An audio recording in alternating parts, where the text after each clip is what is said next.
Hey everyone, I'm Abby and this is Zeus the Mustang. He's an 8-year-old Mustang from Peons, East Douglas, Colorado.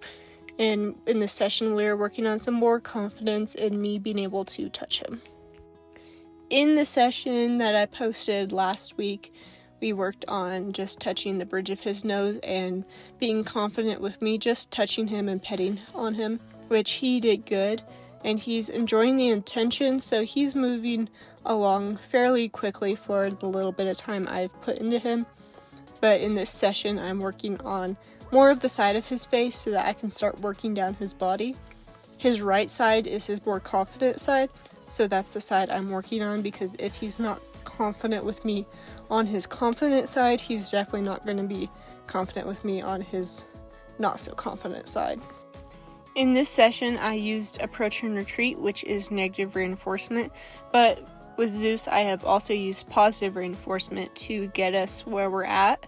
So why would I, go from the normally super low stress positive reinforcement over to this approach and retreat negative reinforcement, which, has the negative connotation and can also be a little bit more stressful? Well, Zeus is super food motivated. He could have free choice hay, but he really likes the rewards I give, which is just grain, because it's safe to give in the quantities I need to for a session, unlike treats and stuff.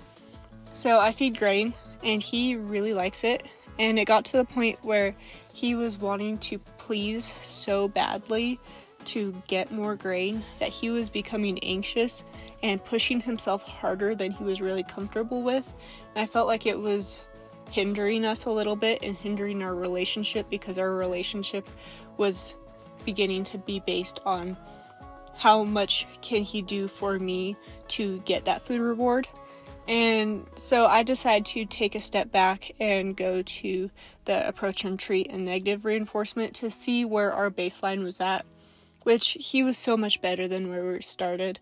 Like, him just standing when I'm just walking towards him a little bit is huge for him, let alone letting me walk up to him.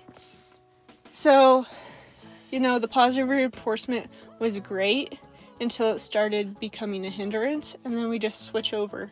So I guess my point in all of that is, don't let positive reinforcement or the connotations around it force you into only doing positive reinforcement, and don't let your natural horsemanship training in the negative reinforcement keep you from using positive reinforcement. They are great to use together or use one at a time, and horses are not cookie cutter and you are not cookie cutter, so horses and yourself need different methods, and it's okay to change things up to get the results you need and to make your horse less anxious, because yes, positive reinforcement can make your horse anxious, and negative reinforcement obviously can make your horse anxious.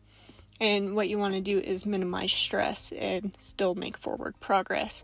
So use all of the tools in your tool belt and don't get stuck, because if I were to just stay stuck with him and only doing the positive reinforcement, we would not have what we had in this session, which is calm and making forward progress.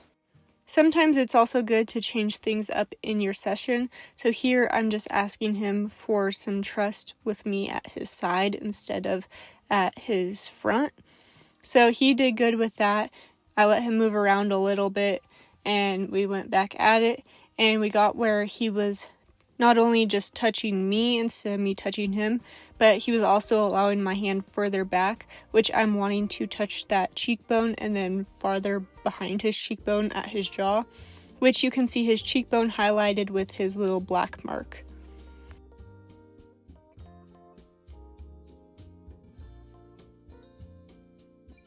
And you'll notice here he got a little bit nervous, but instead of being reactive, he just took a step back and then reevaluated, which he touched my hand, and then I released the pressure fully by walking completely across the pen away from him, because he did really good by not reacting he responded instead of reacting. And then he got curious and decided that he wanted to follow me across the pen a little bit.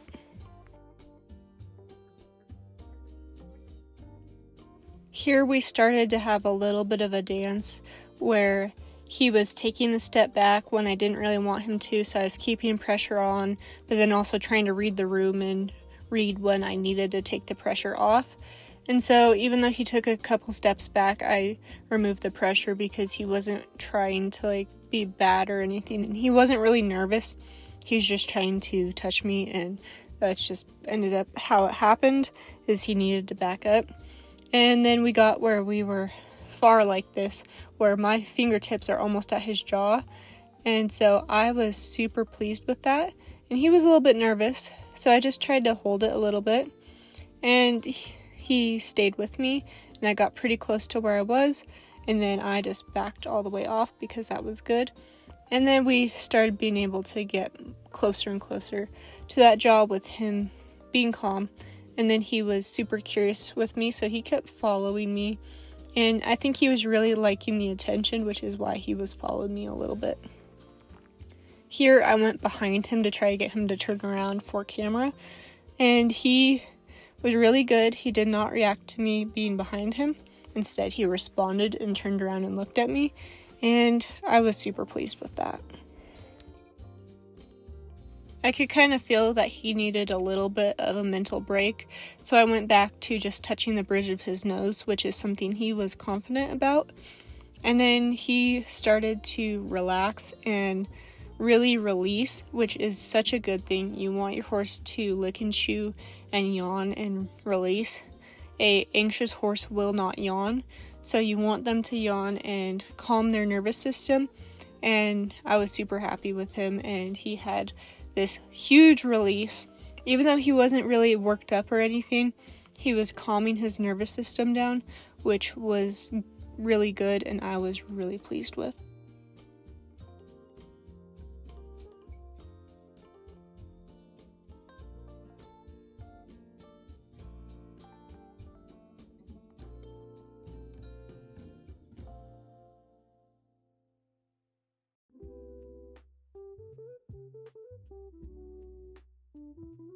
After giving him the time to yawn and relax, I went back at it, just starting with the easy stuff of touching him between his eyes and stuff, which he was touching me instead of me touching him, which was good for that little bit of trust and confidence in me. So I was glad with that and decided to work on it for a while just to make sure that he had a little bit of a mental break.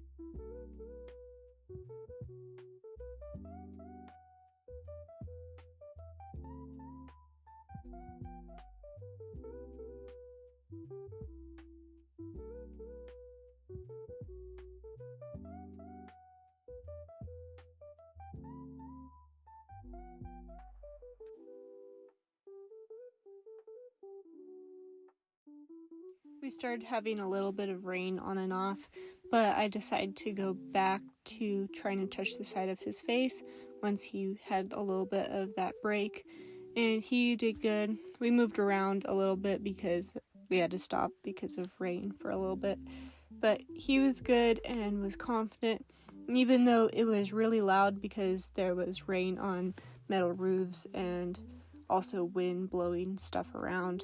He was confident with me and he stayed with me and he was engaged, and he started letting me kind of push my limits a little bit, which you can see that he had a little bit of a big reaction each time when I would touch his jaw, but he stayed with me in the end and he was good, and I released when I needed to, and we ended up being able to touch further on his face than what I thought we were going to be able to accomplish.